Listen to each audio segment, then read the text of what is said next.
समाज पार्टी की ओर से आयोजित इस नुक्कड़ सभा में मेरे साथ चल रहे बहुजन समाज पार्टी के नगर अध्यक्ष गंगादास जी, शिवलाल दास जी, हमारे इस कार्यक्रम में मेरे साथ चल रहे सिराजुद्दीन साहब, इकराम बाबू, अमन खान साहब और आप तमाम लोग यहाँ के हमारे फुटपाथ दुकानदार भाइयों, बड़े कारोबारी, छोटे कारोबारी, ठेला रिक्शा मोटिया और बचपन पत्ता बेचकर अपने जीवन यापन करने वाले हमारे तमाम मध्यपुर के प्यारे नागरिकों, आपको ये जानकर हैरानी होगी कि बहुजन समाज पार्टी आज आपके बीच में अपनी कोई बात नहीं रखने आई है। आज बहुजन समाज पार्टी आपके बीच में, आपके दिल में वो हर सवाल जो उठता है वो सवाल लेकर आपके सामने आया। बहुजन समाज पार्टी आपके हर उस सोच को लेकर, आपके सोच को सड़क पर लेकर आया। बहुजन समाज पार्टी आपके उस हर काम को, जिस काम को आप सोचते होंगे, उस काम को लेकर सड़कों में आई।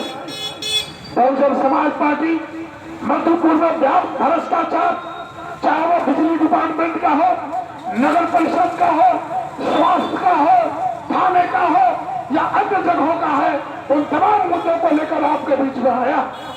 बहुजन समाज पार्टी आगामी 25 तारीख को मध्यपुर नगर परिषद कार्यालय के बाहर में एक विशाल धरना प्रदर्शन का आयोजन किया।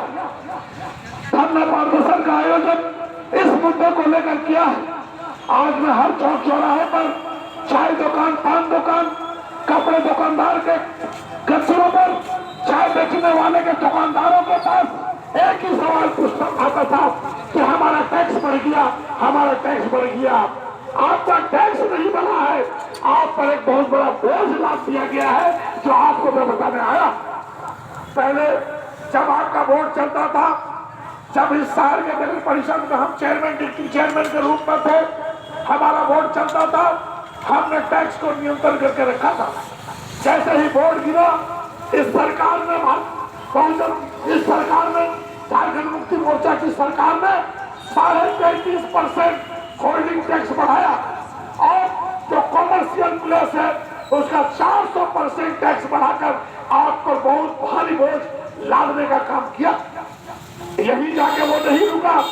इस आगामी 1 अप्रैल 2024 से पुनः आप पर 10% का टैक्स बढ़ा दिया गया है। लोग भाड़े के घर में भी अगर भाड़ा बढ़ाता है तो वो 5% बढ़ाता है और वो भी 5 साल, 10 साल, 11 साल के बाद आपका भाड़ा बढ़ता है। लेकिन मध्यपुर नगर परिषद ने हर साल 2 साल में आपका टैक्स बोझ बढ़ाकर आपको आपके ही घर में भाड़ेदार बना के रखा। आप इस पर विचार करने की बात है, सोचने की बात है, क्या ये बात आपके मन में चल रहा है या नहीं चल रहा है। और अगर आपकी बात लेकर बहुजन समाज पार्टी सड़कों पर आया है तो यह आपकी जिम्मेदारी है कि आपको उसके साथ कदम से कदम मिलाकर आगे बढ़कर और आपको इस लड़ाई को लड़नी चाहिए। दोस्तों, मैं पूछना चाहता हूँ, क्या शहरी क्षेत्र के हमारे लोग, शहर में गरीब लोग नहीं है? आज अगुआ आवास का लाभ अभी हमारे पूर्व मुख्यमंत्री चंपाई सोरेन के द्वारा अगुआ आवास का घोषणा हुआ। हर एक पंचायत को 125 करके अगुआ आवास मिला। हम इसका विरोध नहीं करते हैं, हमारे पंचायतों में भी गरीब लोग रहता है और आवास वहां मिलना चाहिए, मुझे इस बात का विरोध नहीं है। लेकिन सवाल मेरा यह है कि शहरी क्षेत्र में क्या गरीब नहीं रहता? क्यों शहरी क्षेत्र के लोगों को अपना आवास का लाभ नहीं मिला? यह मेरा सवाल पूछना है। क्या यह सवाल पूछना चाहिए या नहीं पूछना चाहिए? अगर यह सवाल पूछना चाहिए, यह सवाल जायज है, तो बहुजन समाज पार्टी के साथ कदम से कदम मिलाकर आगामी 25 तारीख के आंदोलन और धरना प्रदर्शन में आपको अपना सहयोग निश्चित रूप से करना चाहिए। आप चुनाव नहीं होने के कारण, नगरवासियों और नगर में चुनाव नहीं होने के कारण एक प्रशासन यहाँ बेलगाम होकर बैठा, आपका टैक्स का पैसा लूट बचा कर रखे हुए हैं। एक तो शहर में बिजली नहीं है, रोजगार नहीं है और बहुत मुश्किल से अगर कभी बिजली आई, लोग को अगर नींद आया तब तक ये मच्छरदानी उधर से आती है और आपका चैन और सुख गवा के रख देता। हम टैक्स किस बात के लिए देते हैं? हमारा फॉगिंग मशीन पड़ा हुआ है, सारी व्यवस्थाएं नगर परिषद में पड़ी हुई है, तो फिर शहरी क्षेत्र में फॉगिंग मशीन को क्यों नहीं चलाया जाता है? यह हमारा सवाल है। और ये बातें आपके भी दिलो दिमाग में जरूर चलता होगा कि व्यवस्था कहाँ है। उस व्यवस्था के खिलाफ मैं लड़ने आया और आपसे आह्वान करने आया हूँ कि आगामी 25 तारीख को नगर परिषद में उपस्थित होकर आप अपनी लड़ाई को हमको सहयोग करने का प्रयास करेंगे।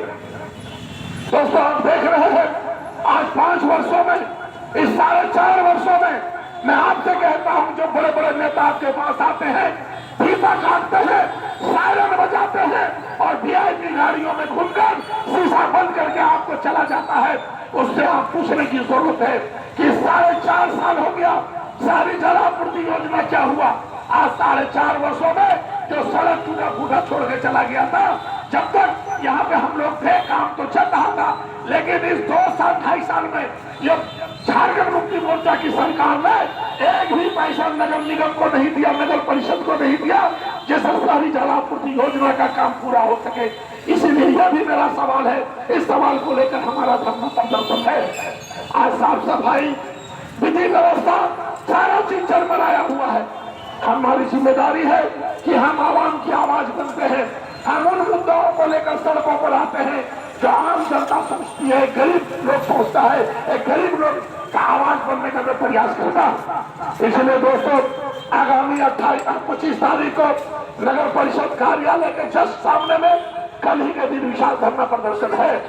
आप वहां आए, आपके आवाज का अगर भुगतान नहीं हुआ है तो आपका निश्चित रूप से आप अपने आधार कार्ड को लेकर आए, बहुजन समाज पार्टी आपका भुगतान करवाएगी, यह हमारी जिम्मेदारी है। आज बिचौलियों की रात चल रहा है, आज जो पैसा देता है उसका आवास में भुगतान होता है, जिसका कोई पैरवी नहीं है, उस गरीब का कोई भुगतान नगर परिषद में नहीं हो रहा है। इसका मैं घोर निंदा करता हूँ और इसका मैं विरोध करता हूँ। आप अभी देखे होंगे कि मधुपुर इलाके में किस तरह बेरोजगारी चरम सीमा पर